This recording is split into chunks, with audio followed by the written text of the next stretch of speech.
Good afternoon, everybody. Big Mike back here with you once again.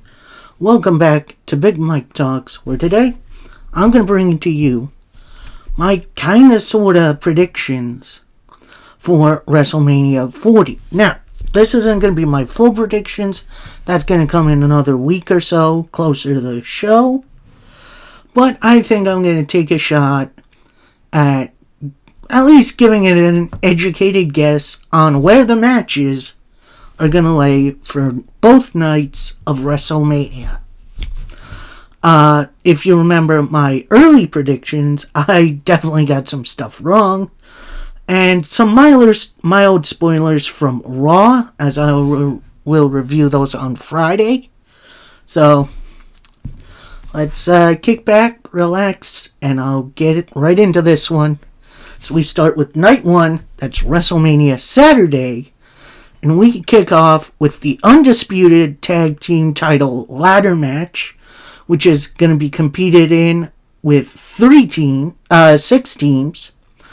I originally had this as a 4-way in my original prediction, so I'm honestly glad we got a ladder match at WrestleMania finally. I think it's been since like 32 was the last ladder match. So, and for the tag titles, this could get interesting, as I'll get into it. So, our competitors, we got the champions, the Judgment Day. We got, spoiler for Raw, DIY, that's Tommaso Ciampa and Johnny Gargano. Awesome Truth, The Miz and R-Truth. And the New Day being represented by Kofi Kingston and Xavier Woods. Now, there are 2 more slots open. We have kind of a little tournament going on SmackDown. With the first matchup, first semifinal matchup being British Strong Style. That's Tyler Bate and Pete Dunne taking on Legado del Fantasma. That is Angel Garza and Humberto Carrillo. Along with other tag teams that probably not going to get into. I'm not going to... You know what I'm going to say? I'm going to say British Strong Style make this match. As does Grayson Waller and Austin Theory. Because why not? I definitely going to be an exciting way to kick off WrestleMania. Make it feel more big time. And then we'll immediately slow it down with the singles match, which was just made this past Friday on SmackDown. AJ Styles versus LA Knight. I'm sorry I'm saying this. This is probably going to be my pee break. I mean, don't get me wrong. I'll cover it. This is definitely not going to be the most exciting match of the night. But, yeah, who knows? Maybe they'll prove me wrong. Next match up, we got the World Women's title on the line as Rhea Ripley takes on Becky Lynch. I think this is a nice little cleanup hitter for WrestleMania Night 1. Gets the crowd a little bit more excited again. Plus, these two are going to be awesome together. Although Becky and Rhea have been feuding with like Nia Jax and Liv Morgan for a while, which... Hopefully this gets a little bit more focus as WrestleMania comes closer. Now, next up, I think we're going to have a 6-man tag team match player. We got Legado del Fantasma, which is Santos Escobar, Angel Garza, and Humberto Carrillo, taking on the LWO. Now, the LWO definitely has a lot of members, but I think we're going to go with more the legacy members. So that's going to be Rey Mysterio, Carlito, and Dragon Lee, who the other two just happened to help him out against Legado del Fantasma earlier on SmackDown on Friday, in which this coming Friday we're getting one-on-one Santos Escobar versus Rey Mysterio, which could be interesting. We then get the women's tag team titles on the line. I didn't really know who to put in here, so It's going to be interesting. Obviously, we got the champions, the Kabuki Warriors, Asuka and Kairi Sane. Although it does look like Asuka suffered a bit of a leg injury. So we'll see if she'll be able to make it to WrestleMania. If not, then I think Dakota Kai would be a nice little sub. They'll be taking on Katana Chance and Kaden Carter. Isla Dawn and Alba Fire, just because they deserve a spot, I think. And then a bit of a thrown together tag team, but I think it's going to be the more personal feud that we're going to see in here, as we got Naomi teaming with Bianca Belair. Now, in recent weeks, we've heard Bianca talking about her WrestleMania record. And considering she's probably not going to be in the main title scene, I think teaming her up with Naomi to take on Damage Control would be a nice little place for her for now. Until we get Rhea versus Bianca. That match has to happen. Next up, we got the Intercontinental title on the line as Gunther takes on Sami Zayn.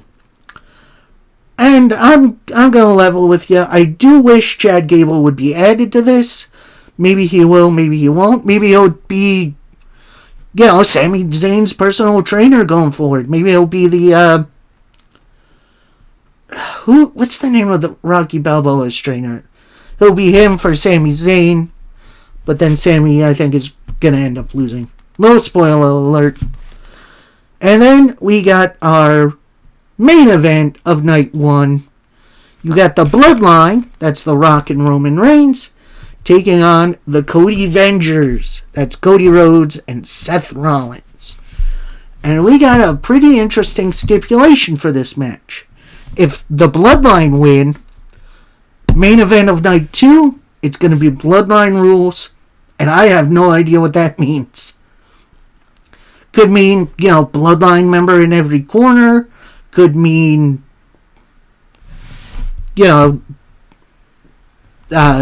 maybe Jey Uso on commentary or something. I guess we'll see. So, that is night uno. Night dos, I think we're going to kick it off with, as of right now, a little bit of a cold rivalry. But I think it's interesting still the same. We got brother versus brother, twin versus twin, Jey Uso versus Jimmy Uso. Obviously, I think we're going to get that one out early so that they can be involved in the main event later. We'll talk about it. Next up, I kind of just added this in for fun because I'm hearing, WWE want 7 matches each night. So I'm going to insert here the Big E Invitational Meat Madness match sponsored by Slim Jim. Basically, from what I've been seeing on Twitter, guys like Bronson Reed and Ivar and Otis want this match. Basically, it's pretty much going to be the showcase match, but with, super heavyweights. So, here's who I think is going to be involved. We're going to get Bronson Reed, Ivar of the Viking Raiders, Big Man Otis of Alpha Academy, and then I think making his WrestleMania / main roster debut, Odyssey Jones. He actually just got called up in the draft last year. I don't think he has had a televised match yet on the main roster. So, why not have him be in this super heavyweight hoss fight?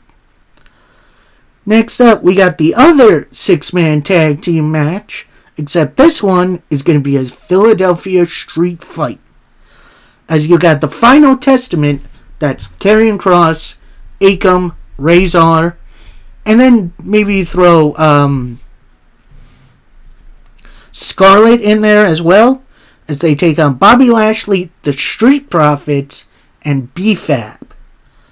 So, I know a lot of people are saying, Kross isn't worthy of WrestleMania. I think if you can hide some of his challenges in a match like this, I think it could be fun. Plus, this feud definitely needs a payoff. Even if it's not the hottest thing in the world, give me a payoff for this. Next up, we got the WWE United States title on the line as Logan Paul defends against Randy Orton and Kevin Owens.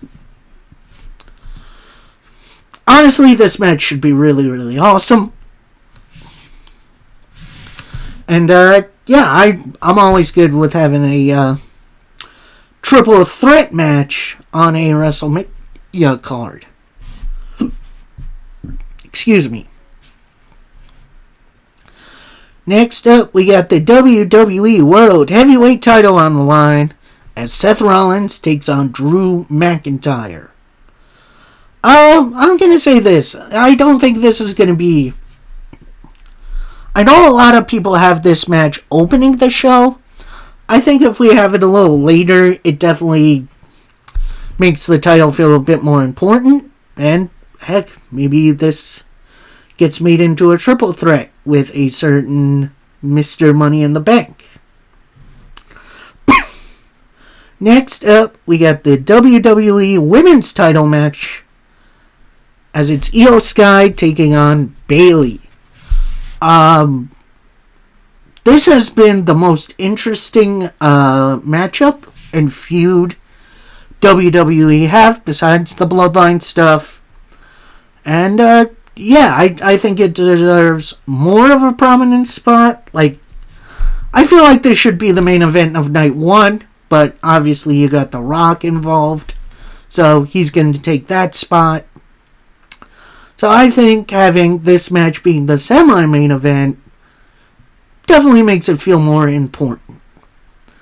And then finally, the culmination of the two nights, we got the undisputed WWE Universal Heavyweight title on the line as Roman Reigns takes on Cody Rhodes.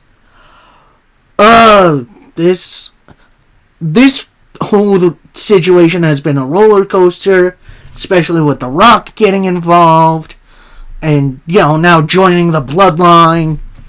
Then we got the match with them on night one. It's going to be an interesting situation, and I'm going to say it's going to be the most overbooked, crazy main event of WrestleMania I think any of us have ever seen. So, that is my predictions for at least the card order.